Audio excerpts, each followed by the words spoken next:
하나님이 세상에 세우신 두 개 기관이 있어요. 하나는 가정이고 하나는 교회예요. 이 두 가지가 이 시대의 마지막 보루예요. 가정이 무너지고 교회가 무너지면 다 무너진다. 그래서 악한 원수마귀, 공중권세를 잡고 있는 악한 원수마귀가 자기 때가 얼마 남지 않았다는 사실을 알고 최후의 발악을 하고 있어요. 어떻게 하든지 가정을 무너뜨리고 교회를 무너뜨리기 위해서 총력을 기울이고 있다. 그래서 이미 유럽 교회는 무너졌어요. 한국 교회도 여기저기에서 무너지는 소리들이 들리고 있어요. 가정은 어때요? 가정도 심각한 위기들을 지금 맞이하고 있지요. 다 병들어가고 있어요. 급속히 가정들이 해체되고 있어요. 출산율은 저하되고 있고 이혼율은 급증하고 있어요.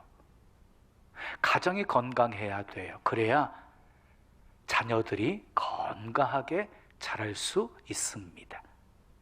자, 세상 어느 부모든 자기 자녀가 잘 되기를 바라지 않는 부모는 없어요.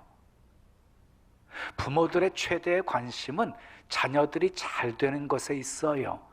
자녀들이 잘 될 때 그것이 부모에게는 가장 큰 기쁨이고 행복이기 때문이에요. 여러분, 자식에게 물려줄 수 있는 최고의 선물이 무엇일까요? 돈일까요? 돈은 금방 있다가 사라져버리는 거예요. 그럼 학벌일까요? 학벌 때문에 자녀들의 인생이 망가지기도 해요. 그리고 너무 똑똑한 자식들은요, 나중에 배우자도 똑똑한 사람 만나거든요. 그러면 부모들을 양로원에 처박을 수 있다. 통계적으로 그래요. 공부 잘하는 자녀들보다도 공부 잘하지 못하는 자녀들이 더 효도한다. 부모가 자식에게 줄 수 있는 최고의 선물은 무엇일까요? 저는요, 자식에게 부모가 줄 수 있는 최고의 선물, 최고의 유산은 믿음이라고 믿어요. 믿음을 계승해 주면 축복도 함께 계승이 되어지거든요. 성경에 자녀들이 잘 되는 방법이 소개되어져요. 자녀뿐만 아니라 자손까지도 잘 되는 방법이 소개되어져요. 오늘 본문 말씀 속에도 그 비밀이 담겨져 있어요. 우리 자녀들은 의인의 자손들. 자, 믿음으로 내가 예수님을 영접하고 그리고 내가 순종하면서 살아가게 되어지면 하나님 앞에 의롭다 하심을 입은 자가 되었기 때문이에요.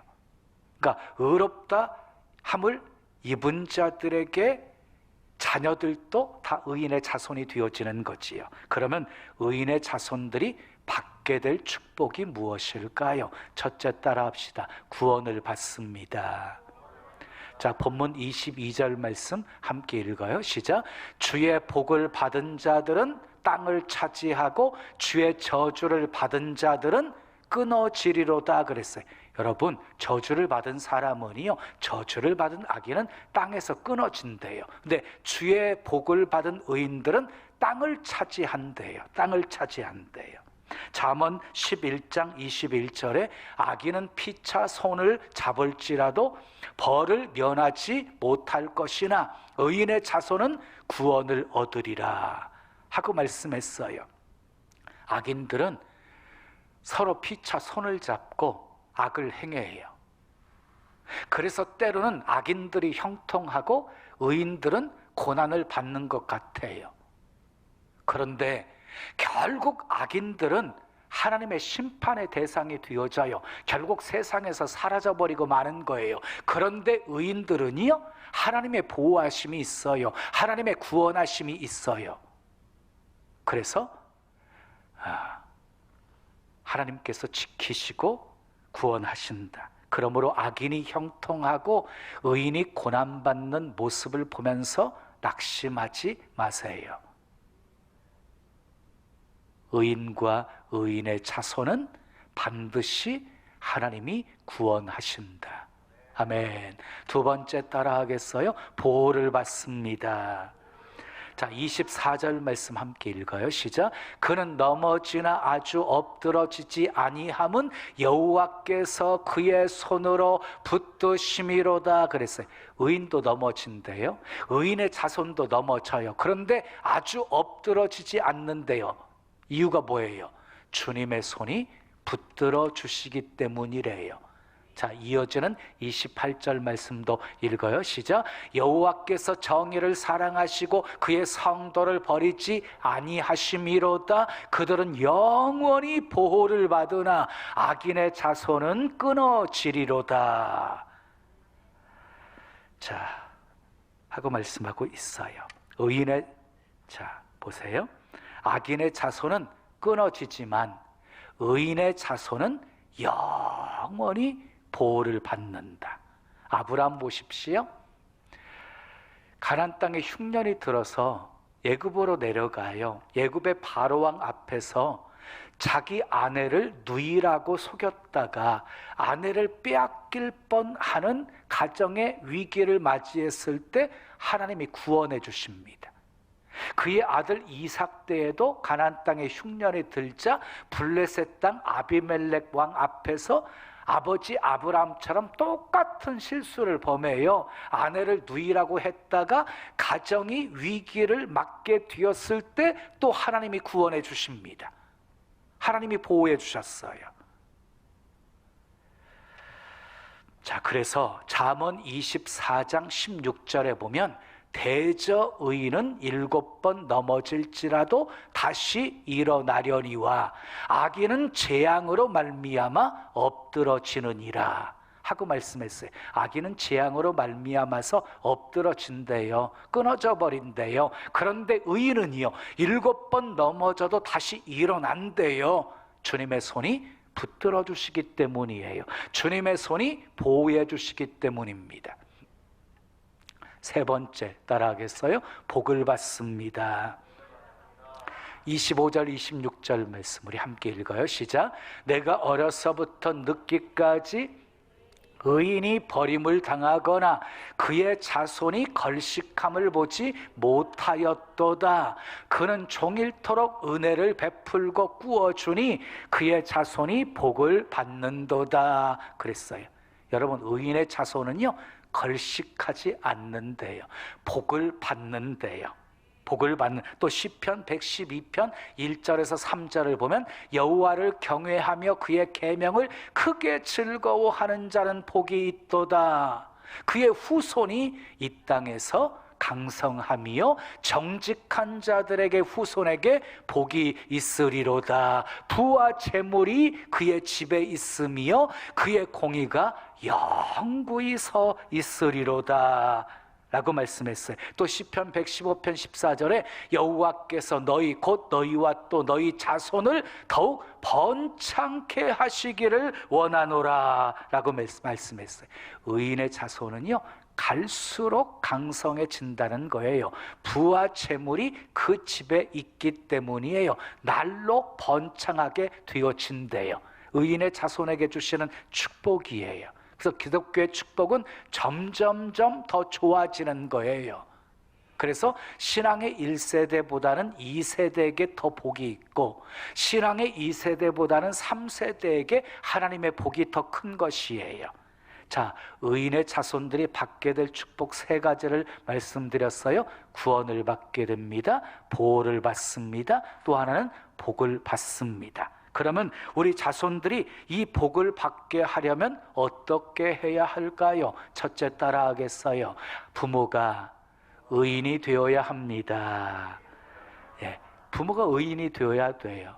그래야 내 자손들이 의인의 자손이 되어지기 때문이에요. 자, 의인이라는 말은, 의인은 어떤 사람입니까? 의인이라는 말을 히브리 말로 카도시 그리고 하시드라고 하는데, 카도시라고 하는 말은 구별된다 하는 뜻을 가지고 있고요, 하시드라고 하는 말은 하나님을 찬양한다, 하나님을 경외한다, 하나님을 사랑한다, 그리고 하나님의 도를 지키는 자라는 뜻을 가지고 있어요. 그러므로 의인은 하나님을 경외하는 사람입니다. 하나님을 믿고 의지하고 섬기고 순종하는 사람입니다. 예수님을 영접하고 그리고 믿음으로 사는 사람을 의인이라고 하는 것입니다. 아버지 다윗을 위하여서 아들 솔로몬 때 하나님이 심판하지 않으시고 그 아들 르호보암 때 나라를 심판하십니다.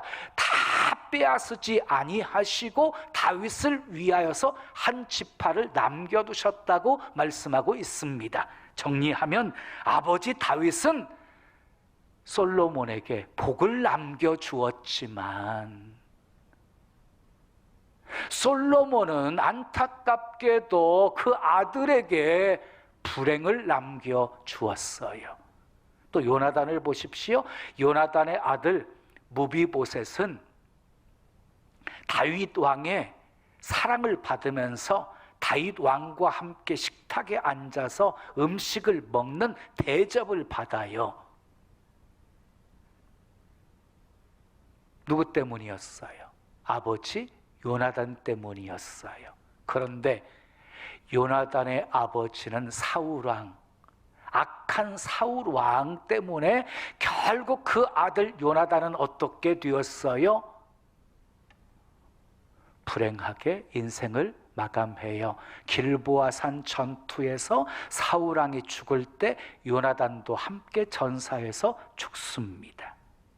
악한 사울왕은 아들 요나단에게 불행을 물려주었지만 선한 요나단은 아들 무비보셋에게 축복을 물려주었습니다.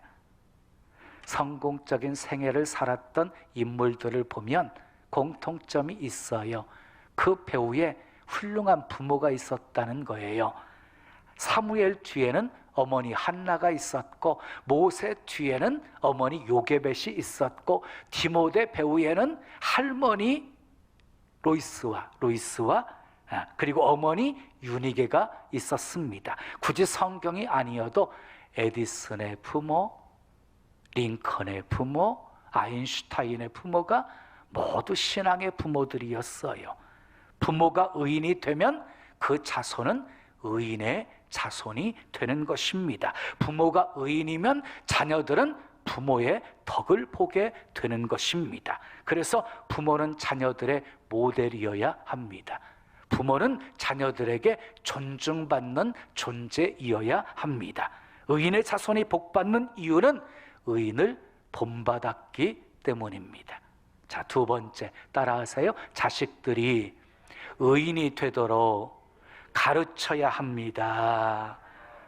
기독교인들의 가정에서도 탈선하는 자녀들이 있고 교회를 다니지 않겠다고 거부하는 자녀들이 있고 온갖 비행을 저지르는 그런 자녀들이 있습니다. 왜 그렇게 되었을까요? 여러 가지 요인이 있겠지만 부모가 신앙의 모델이 되어주지 못했기 때문입니다. 정말 예수 믿는 기쁨, 신남, 만족, 행복 그것을 부모가 누리면서 자녀들에게 그것을 보여주었다고 한다면 변함없이 자녀들도 그렇게 부모가 믿고 섬겼던 주님을 믿고 섬기면서 동일하게 주님으로 인하여서 기뻐하고 행복하고 만족한 삶을 살게 되어지는 것이잖아요. 근데 부모가 신앙의 중요성을 제대로 인식하지 못하고 여가 선용이나 취미 생활 정도로 생각하고 자녀를 방임해서 키웠기에 자녀들이 좀 성장해서 믿음에서 탈선해 버리는 것이에요. 자녀가 친구가 없어서 교회 가는 거 재미없다고 하면 내버려 둡니다. 학원 가겠다고 하면 내버려 둡니다. 아이가 공부하느라고 늦게 자고 피곤해서 주일 아침에 일찍 못 일어나면 그냥 자게 내버려 둡니다. 기가 막힐 일입니다. 자식들이 학교 재미없어서 안 가겠다고 하면 내버려 두시렵니까? 혼쭐을 내서라도 학교 가게 하지 않습니까? 근데 교회 가지 않겠다고 하니 왜 내버려 두시는 것입니까? 그것은 아이들의 영혼을 마귀에게 양보하는 것입니다.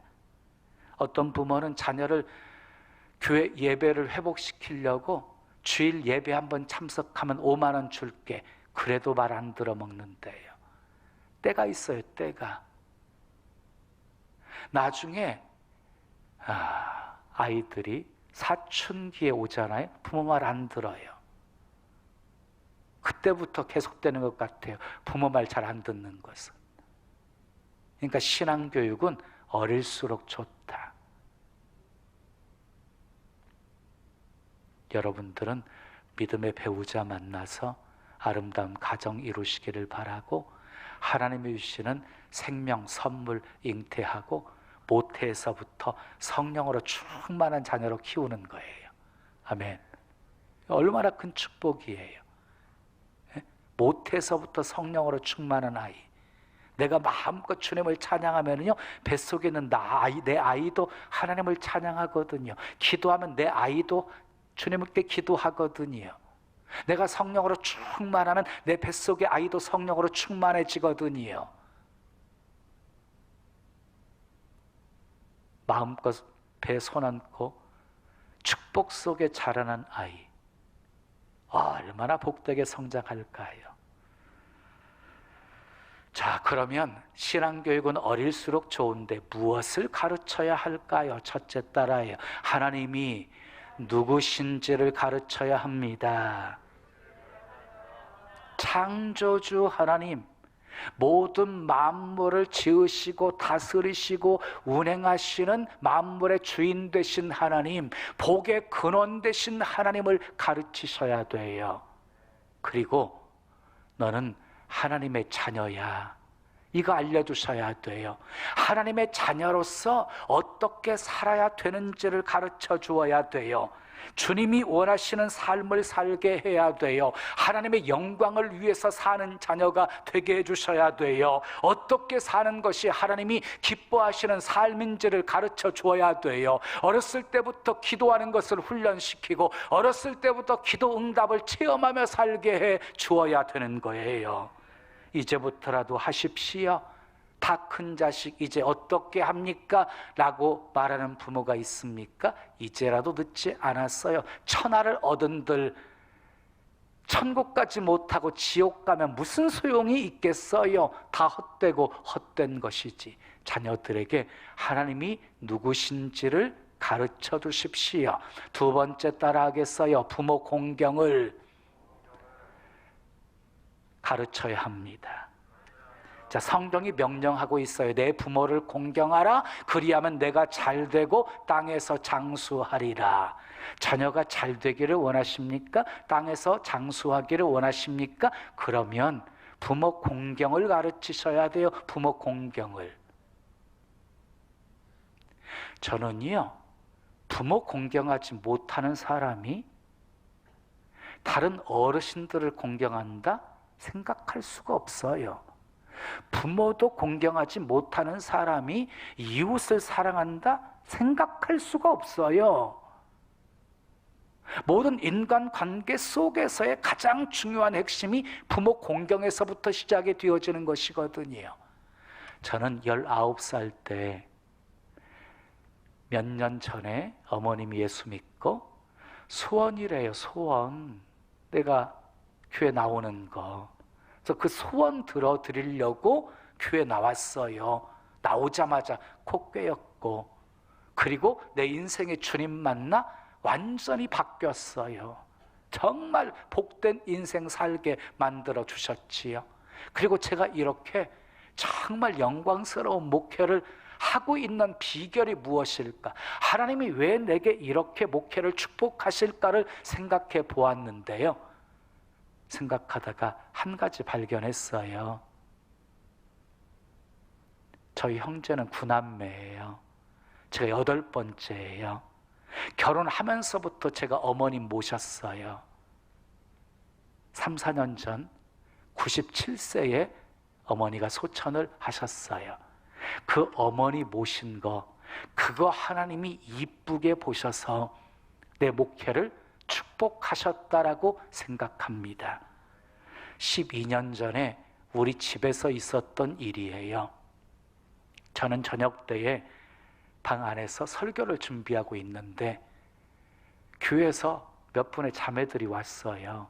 그래서 식탁에 앉아가지고 이런저런 얘기를 하다가 그 중에 누군가가 우리 늦둥이 승리 초등학교 2학년 때 이렇게 질문을 하는 거예요. 네가 앞으로 커서 장가 가면 엄마 아빠 모시고 살 거야? 하고 물었어요. 근데 아니요 라고 답하는 거예요.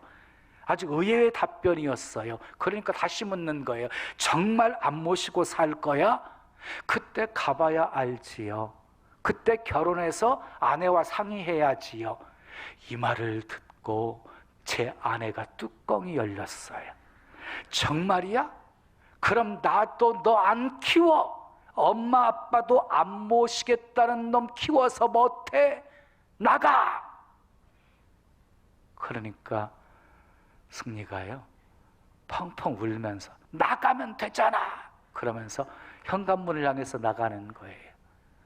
그러니까 엄마가요 뒤통수에 대고 엄마가 네 옷도 다 사입혔으니까 그 옷도 벗고 나가. 그러니까 옷을 다 벗는 거예요. 팬티바람으로 현관문에서 차마 문을 못 열고 나가지 못하고 울고 있는 거예요. 그때가 겨울이었거든요. 그때 제가 아들에게 다가가서 아들아, 아빠도 서운해. 자식은 마땅히 부모 모시고 살아야 되는 거야. 엄마 아빠도 할머니 모시고 살잖아. 엄마에게 가서 잘못했다고 빌어. 그랬더니 바로 말을 안 듣더라고요. 그리고 3, 4분쯤 지난 후에 엄마에게 가더니 잘못했다고 펑펑 울면서 빌더라고요. 우리 집의 두 자녀는 어버이날, 엄마 아빠 생일, 결혼 기념일 아주 잘 챙겨요. 그것도 자기들 용돈 다 털어가지고 막 섬겨요. 부모 공경은 가르쳐야 돼요. 세 번째 따라요. 예배 잘 드리도록 가르쳐야 합니다. 유대인의 교훈에는 자식에게 고기를 잡아서 주지 말고 고기 잡는 방법을 알려주라 하는 교훈이 있어요. 자식들에게도요 복 받는 방법을 알려주어야 돼요. 그 중에 가장 좋은 방법은요 하나님을 예배하게 하는 거예요. 하나님을 예배하게 하는 거. 예배가 무너지잖아요. 신앙 다 무너져 버려요. 하나님께서 우리를 지으신 목적이 무엇이에요? 예배 받으시기 위해서 지으신 거예요. 예배 잘 드리면 하나님을 알게 되어지고, 하나님을 알게 되어지면 하나님과 하나님의 뜻과 섭리를 알게 되어지고, 그러면 정말 축복의 세계 속에서 하나님과 올바른 관계 속에서 복된 신앙생활할 수 있게 되어지는 거예요. 우리가 사는 이 세상은 점점 죄악이 넘쳐나고 있습니다. 우리 후손들이 살게 되어질 이 땅을 거룩한 땅으로, 복된 땅으로 만들어야 될 책임이 부모들에게 있는 것이지요. 왜 소돔성이 멸망했습니까? 죄가 많아서입니까? 의인 10명이 없어서 멸망한 것입니다. 우리의 삶이 나의 당대에서 끝나는 것이 아닙니다. 내 후손에게도 영향을 끼치게 되어지는 것이에요. 의인의 자손은 복을 받습니다. 의인의 자손은 보호를 받습니다. 의인의 자손은 구원 받습니다. 의인의 자손은 하나님이 책임져 주십니다. 사랑하는 여러분, 우리 자손에게 재산을 물려주는 것보다도 믿음의 유산을 물려주는 것이 그 무엇보다 소중한 것입니다. 믿음의 유산을 물려받으면 놀라운 축복을 물려주는 것과 같습니다. 마치 축복의 저수지에 물이 가득한 것과 같기 때문입니다. 여러분의 자손에게 믿음을 계승하시고 축복을 계승하십시오. 그래서 여러분의 가정에서 하나님께 영광 돌리는 큰 인물들이 많이 나오기를 축복합니다. 지금은 선교 헌금 시간입니다. 이 예배를 통해 삶 가운데 은혜와 회복이 충만하시길 간절히 기도합니다.